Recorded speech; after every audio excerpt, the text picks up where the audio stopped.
Assalamualaikum warahmatullahi wabarakatuh. Selamat pagi, sahabat Milanisti. Gimana kabarnya? Semoga sehat selalu ya. Jangan lupa patuhi prokes ya, mencuci tangan, memakai masker, dan menjauhi kerumunan ya. Oh ya, nanti malam ini kita akan bahas antara pertandingan Milan dan Liverpool ya. Kita akan nonton pertandingan Milan antara Liverpool. Ya kita tahu ya, Milan sama Liverpool ini ada dendam kusumat ya. Mereka itu pas di final Liga Champions itu saling mengalahkan, apalagi Milan waktu itu di eranya Maldini, Kakak dan Shevchenko ya gitu ya. Itu tahun 2005 itu mereka di comeback dari udah unggul 3-0 jadi 3-3. Awalnya Milan udah nyetak gol lewat Crespo. Terus dibalas lagi. Udah unggul 3-0 di babak pertama, dibalas lagi babak kedua itu jadi 3-3 dan akhirnya Milan kalah dengan lewat adu penalti ya. Tapi Milan tetap dendam gitu istilahnya sama Liverpool dan mereka akhirnya ketemu lagi gitu di tahun 2007, ketemu lagi di final ya. Yang pertama di final itu Milan unggul 2-1 lewat gol Inzaghi ya. Inzaghi ini saya bilang sih licin banget waktu itu. Makanya ini pertandingan Liverpool dengan AC Milan ini saya rasa pertandingan yang sangat sengit ya, karena mereka ada sejarah ya. Ya sejarah di final dia saling mengalahkan dan ini semoga pertama kalinya Milan selama 7 tahun ini masuk Liga Champions ya. Otomatis Milan juga pasti bakalan rindu dan pasti haus banget dengan kemenangan ya. Debut pertamanya nih selama 7 musim nggak masuk Liga Champions. Ya saya berharap sih pemain-pemain Milan nggak demam panggung ataupun grogi ya, karena kan pemain Milan yang kita tahu ya masih jarang ya yang udah pernah main di Liga Champions ya. Paling hanya beberapa aja semacam Ibrahimovic gitu kan, Gajair. Terus nggak banyak lah pemain Milan yang bisa pernah di Champions kali ya. Makanya itu Pioli harus pintar-pintar nih mengubah taktik dan juga buat mentalnya juga harus dikuatkan di pemain Milan nih, karena biar nggak ada panggung karena udah lama banget. Apalagi Milan mayoritas pemain muda ya. Dan saya juga lihat pertandingan antara Milan Lazio ini sebagai poin penting ya, karena buat menambah mental mereka ya. Otomatis mereka juga pasti otomatis lebih pede lagi ya. Terus juga saya lihat Pioli ini masih menerapkan taktik 4-2-3-1. Ya tetap sama ya, temen di belakangnya itu Milan agak diganti ya, Romagnoli diganti sama Gajair berduet dengan Tomori. Terus juga Calabria masih main, Theo Hernandez masih main. Cuman di pivotnya ini Milan bergantian ya sekarang ya. Paling nanti Tonali masuk babak kedua. Babak pertama ini masih pakai Benasser ya. Ya kan di kemarin pertandingan di latihan Tonali agak sedikit sakit katanya sih. Badannya tidak enak ya, tapi saya rasa sih Tonali tetap bisa main nanti di babak kedua. Ya, terus juga di pivot yang satunya lagi tetap Kessie ya, Frank Kessie masih tetap pilihan utama Pioli ya, walaupun saat ini Milan masih bernegosiasi, tapi saya rasa sih si Kessie masih bertahan di Milan, cuman yang ribet di agennya aja sih. Makanya Kessie mengasih ultimatum buat agennya dalam 1 bulan ini, kalau misalkan nggak beres kontraknya dia otomatis mau ganti agen. Saya berharap sih Kessie tetap bertahan di Milan ya, karena otomatis menambah skuad Milan makin kuat. Di pivotnya ada Bakayoko, Tonali, terus juga ada Benasser, ada Krunic ya. Krunic juga bisa dimain di mana aja itu. Otomatis Milan juga makin kuat kalau misalkan Milan dikuatin oleh Kessie ya. Tonali juga sekarang ini saya rasa sih tahunnya Tonali ya. Yang kita lihat kemarin di pertandingan Lazio itu Tonali sangat impresif ya sebagai jenderal lapangan tengah ya. Yang kita bisa lihat Tonali mengatur skema dalam pertandingan itu luar biasa sih saya bilang sih. Karena dia taktis orangnya, terus juga dribblernya bagus. Sama Kessie dia cocok juga sih, karena Tonali ini saya rasa sih bakal jadi bibit terbaik Italia nih, karena dilihat dia udah bisa mengatur mentalnya ya. Mungkin kan pertandingan tahun pertamanya itu di Milan itu masih beradaptasi, tahun kedua ini sepertinya Tonali meningkat pesat ya, dan bisa beradaptasi dengan skema Pioli. Dan juga Benasser juga nggak beda jauh sih, Benasser sama Tonali ini hampir sama sih saya rasa sih, karena kekuatan si Benasser ini sama pengatur ritme ya. Terus juga Milan ada Kessie ini kuat, terus juga dia jelajahnya juga tinggi ya. Terus ada Bakayoko juga saat ini lagi cedera ya, katanya sih cedera selama 20 hari dia nggak bisa main ya, selama 6 pertandingan otomatis dia lewat ya. Ya saya berharap sih si Pia Bakayoko cepat sembuh ya. Terus juga di kirinya tetap pilihan utama di bek kiri tetap masih pakai Theo dan Leao ya. Theo dan Leao ini saya rasa sih hampir sama permainannya, cepat, teknik juga bagus. Tapi kalau Leao ini tekniknya lebih menusuk ya. Otomatis memang kekuatan Milan dari tahun kemarin sih tetap di kiri ya. Di kiri ini Milan udah banyak banget menciptakan peluang dan mencetak gol ya. Saya rasa sih Leao tetap jadi pilihan utama di sayap kiri, karena juga sekarang dia makin matang ya dari skill, terus juga dari caranya dia kalau main bola itu istilahnya nusuk ya, cepat, skill taktis dia mainnya. Dia cocok banget sama playmaker kita ya, Dias ya. Dias juga sama satu karakter ya. Permainannya juga nggak terlalu lama ya, istilahnya muter-muter, tapi istilahnya langsung nusuk ke depan aja gitu.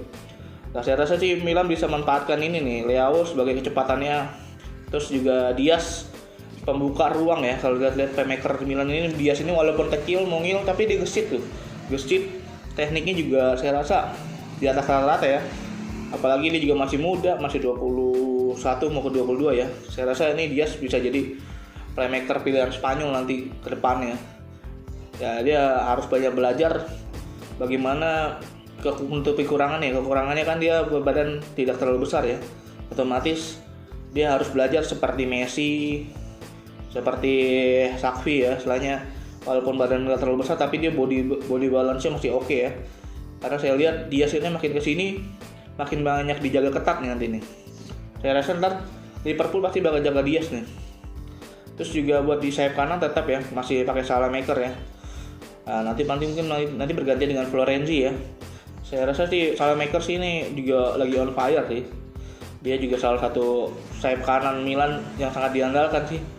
Dia juga cara mainnya sama, cepat juga sih, nggak terlalu banyak muter-muter ya.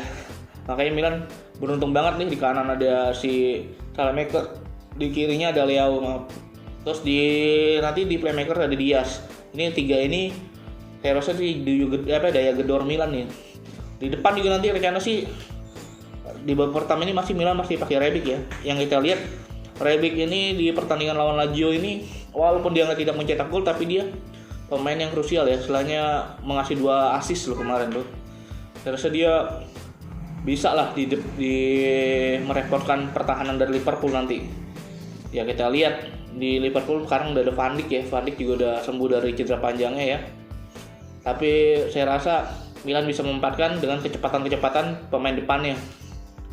Terus juga nanti mungkin di babak kedua Giroud bisa masuk ya, menggantikan dari si Rebic ya. Karena kalau di Giroud dipasang babak pertama karena kan dia baru habis Covid ya. Kayaknya sih dia main babak kedua. Leao, Rebic juga udah saya bilang sih makin chemistry-nya makin kuat ya. Apalagi kemarin Rebic ngasih assist ke Leao ya buat cetak gol pertama Milan lawan Lazio ya. Kita lihat aja nanti pertandingan di Liverpool sendiri juga kemarin menang 0-3 ya, 3-0 ya sama Leeds United ya. Dia juga di depannya saya cukup agak sedikit worry ya, istilahnya ada Mane, Salah sama Firmino ya. Tapi Firmino katanya sih cedera ya. Ya semoga aja barisan belakang Milan, Tomori dan Kajer bisa menahan laju cepat dari si Mane sama Salah ya. Saya rasa sih kalau selama masih si Theo bisa bermainnya disiplin ya, bisa menjaga Salah dan maju mundurnya oke, saya rasa sih mudah-mudahan Theo hari ini lagi bermain fit ya. Jadi bisa mengunci lah Apalagi taktiknya dari Pioli ini saya lihat ya, dia pakai taktik tetap high pressing ya, high pressing sama seperti dengan si Liverpool juga pakai high pressing ya. Cuman kalau Pioli ini saya lihat sih dia taktiknya kalau pas bola direbut itu dia pakai taktik tentagon ya, istilahnya tentagon high pressing. Pas lagi di bola kerebut, otomatis Milan langsung press pertahanan dan dia selalu mengikuti bola loh. Pemain Milan berbarengan mengikuti bola, ikutin bola, otomatis menutup ruang untuk Liverpool untuk Lazio kemarin. Saya lihat sih Lazio Milan kemarin itu taktiknya begitu tuh. Pioli itu high pressing dan tentagon ya. Jadi otomatis menutup peluang loh. Jadi mati terus di tengahnya itu mati. Nggak sampai bola ke depan. Jadi ya saya rasa mudah-mudahan Pioli tetap masih memakai taktik itu ya. Dan juga di belakangnya ini si Liverpool agak kuat ya, ada Van Dijk ya. Tapi Leao harus bisa nih mau ngabrak-ngabrik sama Diaz. Saya rasa Diaz dan Leao nanti berperan penting nih buat menciptakan peluang. Karena mereka berdua yang memiliki skill di atas rata-rata ini dan mempunyai kecepatan ya. Ya, terus juga di lini tengahnya Liverpool kemarin ada cedera ya dari Harley Elliott ya, yang dia kemarin kaki patah itu pas lagi lawan Leeds ya. Otomatis paling mungkin si Alcantara nanti yang dimasukin, Thiago Alcantara bakal masuk nih nanti otomatis. Ya itu yang rencananya bakal ditukar guling ya, Casey dan Thiago Alcantara ya. Nanti kita lihat aja nih sejauh apa permainan Liverpool. Saya rasa sih Milan cukup diunggulkan sih. Apalagi kalau misalkan Casey dan Benacer bermain oke, dan Leao, Diaz juga bermain oke sih. Insya Allah saya rasa Milan menang 0-2 nanti malam. Yang bakalan ini paling saya berasa bakal berperan penting ya antara Diaz sama Leao ini. Saya rasa Milan menang 2-0 ya, 0-2. Ya gitu aja sih prediksi dari saya sih teman-teman. Semoga prediksi saya benar ya, dan Milan tahun ini cukup impresif ya buat di Liga Champions ya. Karena kita tahu sendiri Milan di Liga Champions ini masuk grup Naka ya. Ya semoga pemain Milan tetap konsisten dan tidak cedera. Karena padatnya jadwal pertandingan ini otomatis menguras energi dan kelelahan ya. Ya itu aja sih mungkin dari saya. Kita berdoa semoga malam ini dini hari nanti Milan bisa menang lawan Liverpool. Karena ini pertandingan antara klasik ya, selainnya pertandingan klasik ya, selainnya banyak sejarah di sini. Dan saya rasa Milan harus bisa menang nih, karena kita Milan sama Liverpool masih 1-1 ini, masih balas-balasan. Kalau Milan menang di Anfield otomatis ya menambah mental ya buat lawan Juventus, karena kita tahu sendiri Juventus kemarin juga menang ya 0-3 dari Malmo ya. Ini itu aja teman-teman dari saya. Ya tetap jaga kesehatan ya.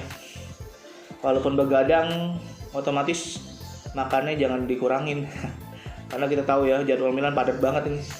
Kita tetap semangat untuk mendukung tim favorit kita ya. Ya udah, itu aja teman-teman. Selamat beraktivitas. Assalamualaikum warahmatullahi wabarakatuh. Forza Milan.